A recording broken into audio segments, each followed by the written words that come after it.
Hello guys, once again most welcome to all of you. Guys, today we shall discuss about future perfect continuous tense.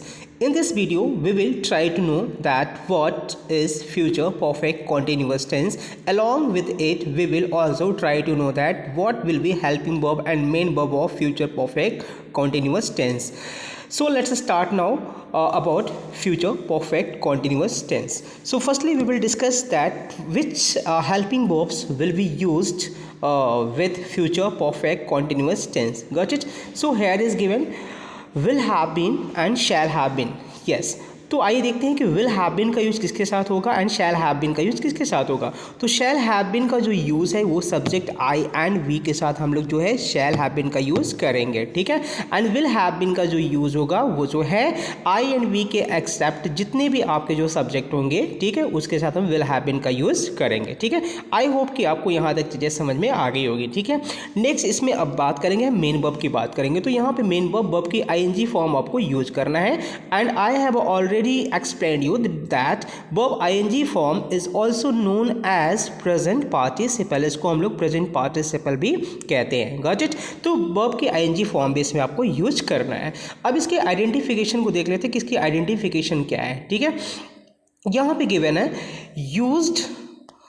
used to denote an action that will have been going on at or before some point of time in future. It means कहा जा रहा है कि जो future perfect continuous tense का जो use है कोई ऐसी एक्शन को डिनोट करने के लिए किया जाता है जो फ्यूचर में किसी समय या उससे पहले, मतलब कोई भी टाइम या उससे पहले जो है कोई एक्शन चल रही होगी. ठीक है. चल रहा था या नहीं, या फिर चल रहा है, चल रही होगी. इट मीन्स हम कह सकते हैं यहाँ पे कि ऐसा कोई एक्शन जो फ्यूचर में किसी समय तक जो है कंटिन्यू रहेगा. ठीक है. मतलब कोई भी एक्शन जो फ्यूचर में किसी समय तक जारी रहेगा. ठीक है. तो ये इसका आइडेंटिफिकेशन हुआ. ठीक है.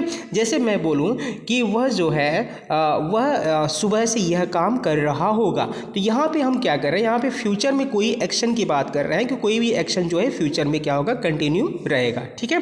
तो यहाँ पे कुछ एग्जाम्पल्स है, एग्जाम्पल्स को देख लेते हैं. एग्जाम्पल यहाँ पे गिवन है we shall have been solving the sums since morning. ठीक है ना.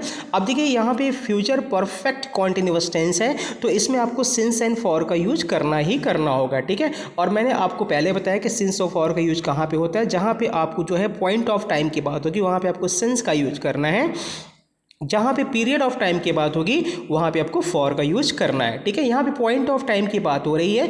ठीक है. तो इसलिए यहाँ पे सिंस का यूज किया गया. ठीक है. सो अगेन देखते हैं एग्जाम्पल्स को. We shall have been solving the sum since morning. ठीक है. हम सुबह से जो है कुछ सवाल सॉल्व कर रहे होंगे. ठीक है.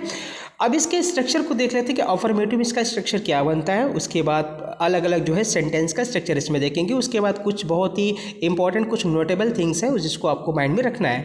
तो स्ट्रक्चर यहाँ पे सबसे पहले हम रखेंगे सब्जेक्ट विल, फिर उसके बाद will have been, shall have been.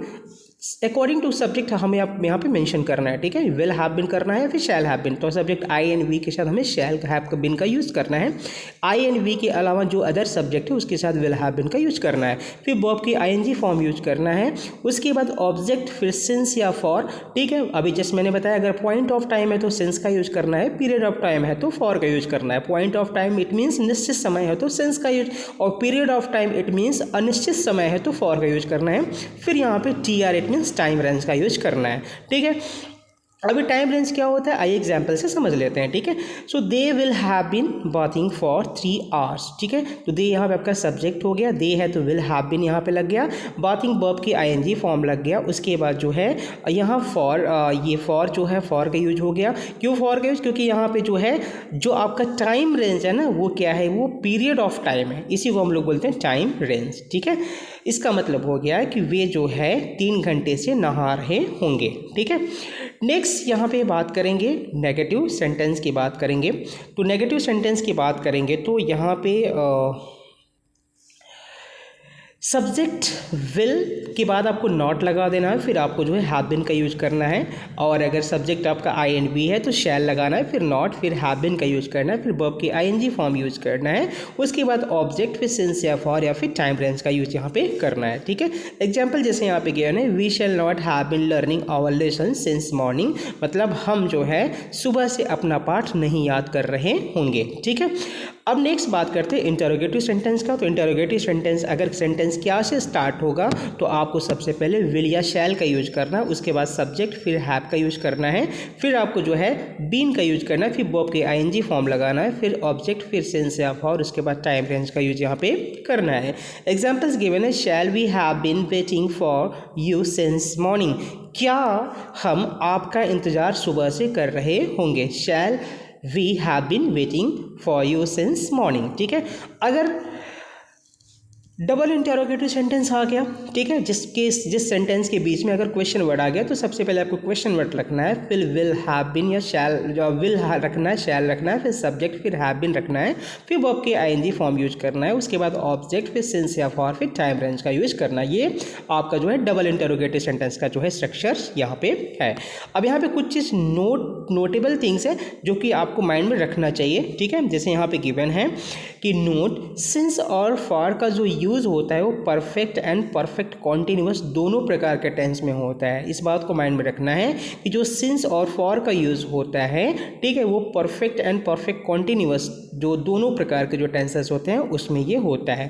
जैसे यहाँ पे एग्जांपल्स गिवन है कि I have been living in Delhi for 5 year, तो आप यहाँ पे देख रहे हैं आई हैव बीन लिविंग, ये कौन सा, ये परफेक्ट कॉन्टिन्यूअस है। ठीक है ना, लेकिन दूसरा सेंटेंस यहाँ पे गिवन है कि I had known him for 2 years, ये आपका परफेक्ट टेंस का हो गया। तो इस बात को माइंड में रखना है कि सिंस और फॉर का use perfect and perfect continuous tense दोनों में हम आप इसको यूज कर सकते हैं। ठीक है, सिंस और फॉर का यूज। आई होप कि आपको ये वीडियो समझ में आ गया होगा। तो टेंसेस आपका यहाँ पे कंप्लीट होता है। मैंने पूरे 12 टेंसेस को बिल्कुल एक जो है सिंपल से लेके जो है एडवांस लेवल तक मैंने यहाँ पे डिफाइन किया है, जो कि ये काफ़ी हेल्पफुल होने वाला है। अब इसके बाद हम कुछ नए वीडियो लेके आएंगे जो कि एक्टिव एंड पैसिव वॉइस से रिलेटेड होगा। Thank you so much.